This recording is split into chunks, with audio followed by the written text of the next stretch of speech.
Emily Thornberry. Thank you very much, Mr. Speaker. I'm very grateful to you for granting this urgent question. Yesterday's horrific massacre at the Gaza border left at least 58 dead and almost 3,000 injured.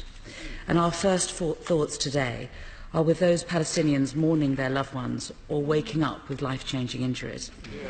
And what makes yesterday's events all the worst is that they didn't come as a result of some accidental overreaction to one day's protests, but as the result of a culmination of 6 weeks, an apparently calculated and deliberate policy to kill and maim unarmed protesters who pose no threat to the forces on the Gaza border. Many of them shot in the back, many of them shot hundreds of metres from the border, and many of them children. And if we are in any doubt, Mr. Speaker, about the lethal intent of the Israeli snipers working on the border, I'm afraid we only need to look at the wounds suffered by their victims.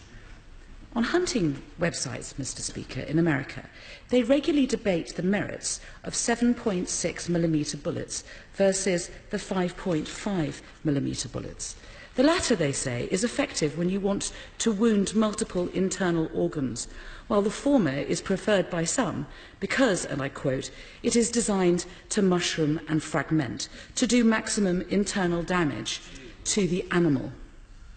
And it was this ammunition, it is alleged, that was used in Gaza yesterday against men, women and children. On the very first day of the violence, Mr. Speaker, the UN Secretary-General called for an independent investigation into those incidents, and last night the Kuwaiti government asked the UN Security Council to agree a statement doing the same, only to be vetoed by the United States.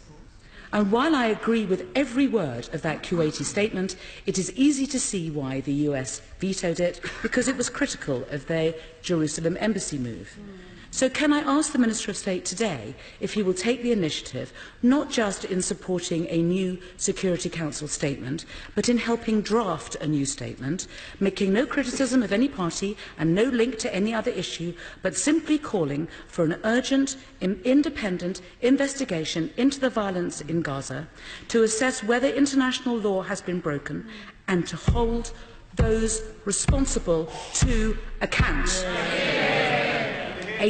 A statement that no country could reasonably object to, not even the United States, unless they are prepared to make the case that there is one rule for the government of Israel and another one for everyone else.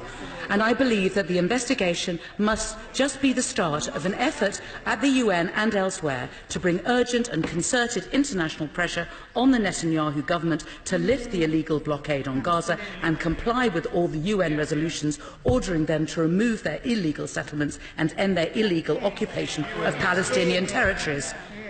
If yesterday's death can act as a catalyst for that action, then at least they will not have been in vain. And in the interim, especially as the protests resume today, will the Minister of State join me in urging the Israeli forces serving on the Gaza border to show some long overdue responsibility to their fellow human beings and stop this vicious slaughter?